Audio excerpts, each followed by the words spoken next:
नमस्कार, हर हर महादेव, जय छत्रपति शिवाजी महाराज। नाम से समझ में आ गया होगा कि आज महाराष्ट्र की चर्चा होने जा रही है। वो कहते हैं ना कि जब हमारा देश किसी गलतफहमी का शिकार हो रहा हो या किसी भटकाव की ओर मुड़ रहा हो, तब हम जैसे यूथ को सामने आकर साक्ष्य प्रस्तुत करना रहता है। वरना लोग तो कह देंगे कि आप बस रील्स में बोलती हैं। तो भैया तुम साक्ष्य सुनो। जहां आज भारत का बच्चा बच्चा हिंदू राष्ट्र की कल्पना कर रहा है, अखंड भारत का सपना देख रहा है, वहीं हमारे भारत के एक राज्य महाराष्ट्र में मराठी और हिंदी भाषा को लेकर विवाद छिड़ा हुआ है। या यूं कहें कि दो बहनों को आपस में लड़ाकर खुद की राजनीति रोटी सेकने का षड्यंत्र चल रहा है। और ये विवाद कोई पहली बार नहीं है, इससे पहले भी कई बार हमारे देश में भाषा को लेकर विवाद छिड़ चुका है। हिंदू हृदय सम्राट बाला साहब ठाकरे जी ने कहा था कि मैं मराठी हूं, परंतु हिंदी भी हमारी भाषा है। और आज उन्हीं के वंशज, जिस बाला साहब ठाकरे ने हिंदुत्व की बात की हो, जिन्होंने हिंदू राष्ट्र की बात की हो, जिन्होंने राम मंदिर में अपनी भूमिका निभाई हो, आज उनके वंशज अपनी राजनीति रोटी सेकने के लिए सब तुच्छ काम कर रहे हैं। इससे पहले तमिलनाडु में भी तमिल और हिंदी को लेकर विवाद छिड़ा था।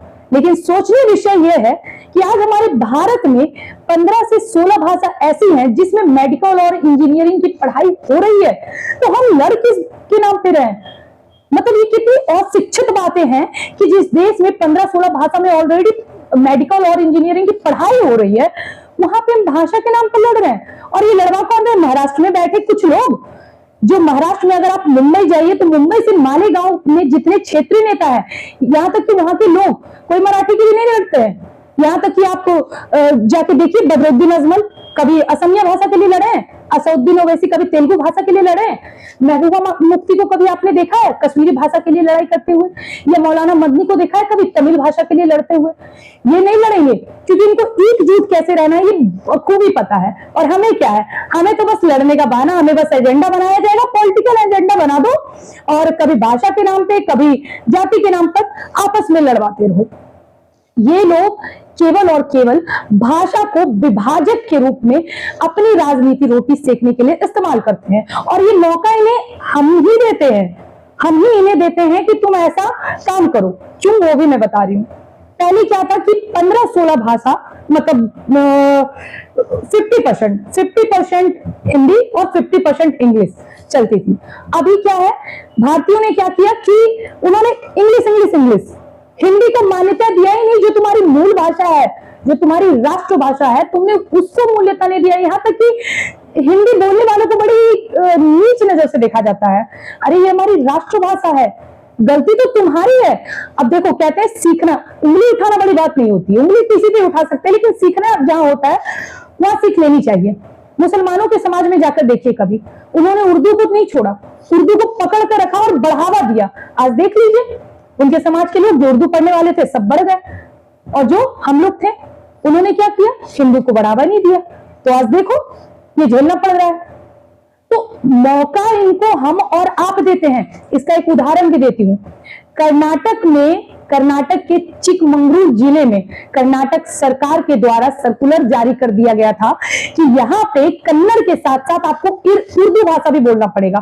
कारण, क्योंकि वहां पे 40% से ज्यादा मुसलमानों की आबादी है, इसीलिए सारे कानून उनके अकॉर्डिंग चलेंगे। भैया ये मान्यता उनको प्राप्त है, ये उनको हक है। जहां उनको अपने हक का मिलता है वो लेते हैं। आपकी गलती है कि आप संविधान का सही इस्तेमाल नहीं करते, आपकी गलती है कि आप अपना हक नहीं लेते। उनको तो जहां मौका मिलता है लेते हैं। 61% से ज्यादा जिस देश में जिस धर्म की होगी बहुत ज्यादा संख्या, तो वो उसको सौंप दिया जाएगा। 57 इस्लामिक कंट्री हैं, क्रिश्चियनों के लिए भी कंट्री है, हिंदू राष्ट्र नहीं है। क्यों? हमें हिंदू राष्ट्र की जरूरत नहीं। हम साफ कहते हैं ये धर्मनिरपेक्ष देश है। भैया जब 80% से ज्यादा हिंदू है तो हिंदू राष्ट्र बनने में दिक्कत क्या है? बनने दीजिए, रहिए, इस देश में ही रहना है ना, तो रहिए, हम कहां आपको भगा रहे हैं। ये लोग इस मंसूबे को समझ रहे हैं कि हमारी मंशा हिंदू राष्ट्र की है, हिंदुत्व एकता की है, तो सबसे पहले कभी जाति के नाम पर, कभी भाषा के नाम पर हिंदुओं को तोड़ो। और ये बात कहां से कह रहे हैं? महाराष्ट्र से। महाराष्ट्र, छत्रपति शिवाजी महाराज का महाराष्ट्र, जिन्होंने अखंड भारत का सपना देखा था, जिन्होंने पूरे भारत को भगवा का अर्थ बताया था, जो स्वयं जगदम्बा पुत्र थे, उस छत्रपति शिवाजी महाराज के राज्य में रहकर ये इतना घिनौना कार्य कर रहे हैं केवल और केवल अपनी राजनीति रोटी सेकने के लिए। सोचिए कि ये लड़ किस लिए रहे हैं? मराठी और हिंदी के लिए। आपको पता है सबसे बड़ी हिंदी फिल्म सिटी कहां है? महाराष्ट्र में। इतना ही नहीं, छत्रपति शिवाजी महाराज के ऊपर लिखी गई कविता शिवा वावनी, जो कि उनके राज कवि भूषण के द्वारा लिखी गई, वो हिंदी में है। समझ रहे हैं आप? छत्रपति शिवाजी महाराज के ऊपर लिखी गई कविता वो हिंदी में है। बुढ़वा समझो, कुछ समझो। इतना ही नहीं, छत्रपति शिवाजी महाराज के ऊपर एक नाटक भी है, जानता राजा, जिसको पुरेंद्र कवि का नाम है, उन्होंने लिखा था। और उसका जो अंतिम वर्णन है, जब छत्रपति शिवाजी महाराज का राज वर्णन आता है, तो वो 4 पंक्ति है। वो पंक्ति किस प्रकार है वो सुनिएगा। इंद्र जिनी जंब पर, बाडम सुअंब पर, रावण संदंब पर, रघुकुल राज है। पौन बनी बाह पर, शंभुरति नाह पर, जो सहस बाह पर, राम दुजराज है। दाम द्रुम दंड पर, चिता मृग झुंड पर, भूषण बितुंड पर, जैसे मृगराज है। और तेज ताम अंश पर, कान्हा जिनी कंस पर, त्यो मलेच्छ वंश पर, शेर शिवराज है। ये हिंदी में है। आप समझ रहे हैं? आप छत्रपति शिवाजी महाराज जिनके नाम से महाराष्ट्र को जाना जाता है, उनका उद्घोष हम हिंदी में कर रहे हैं, तो आप लड़ किस विषय पर रहे हैं? मुझे ये नहीं समझ में आता है, कैसी मानसिकता है। जरा सोचिए, ये आपको और हमें लड़वाने के लिए, अपनी सत्ता को पाने के लिए किसी भी हद तक गिर सकते हैं। तो ये जिम्मेदारी हमारी और आपकी है कि एक रहना है, तभी नेक रहेंगे। अगर छितिर बितिर होंगे जाति के नाम पर, भाषा के नाम पर, तो याद रखिएगा, हिंदू जब जब कटे हैं तब तब बटे हैं। अब समझिए, जब जब बटे हैं तब तब कटे हैं, लेकिन सर्वप्रथम उन्हें काटना शुरू हुआ है।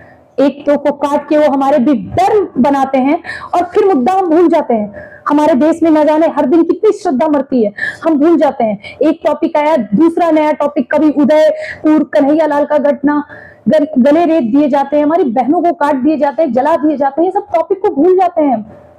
तो कट तो रहे ही हैं, हम कट तो रहे हैं और बट भी रहे हैं। कटना भी बंद करिए और बटना भी बंद करिए, तभी आप जिस हिंदू राष्ट्र की बात कर रहे हैं और जिस अखंड भारत की सपना हम आप सब मिलकर देख रहे हैं, वो पूर्ण होगा।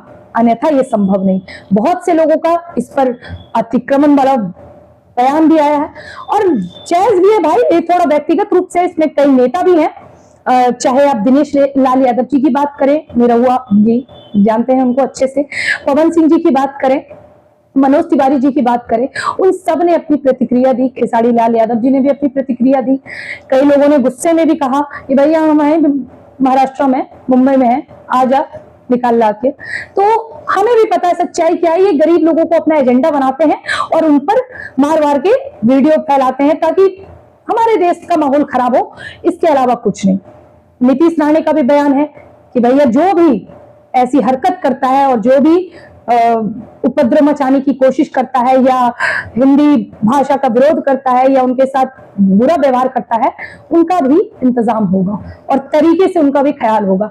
अब यही वाला बयान यहाँ चलता है कि भैया अब फैसला तुम्हारे हाथ में है, अगर तुम तैयार तो हम भी तैयार, अब तुम बताओ कि तुम कैसे होगे। बॉलीवुड के बहुत से लीडर ने, एक्टर ने बयान दिया है, साउथ के बहुत से, माफ करिएगा, साउथ के भी बहुत से एक्टर ने अपना बयान दिया है कि भाषा के नाम पर विवाद सही नहीं है और वाकई में ये सही नहीं है। तो भैया आप लोग सोच लीजिए, आर या पार, आप लोग ये बंद कर दीजिए, हमने आपस में लड़वाना बंद कर दीजिए, हमें एजेंडा बनाना बंद कर दीजिए, हमारे ऊपर राजनीति करना छोड़ दीजिए। अन्यथा हम तो जाग रहे हैं, आगे भी जगाएंगे और इसका दुष्प्रभाव आप सबको देखने मिलेगा, जो भी लोग हिंदुत्व को तोड़ने की बात करते हैं। जय श्री राम, हर हर महादेव, जय हिंदू राष्ट्र।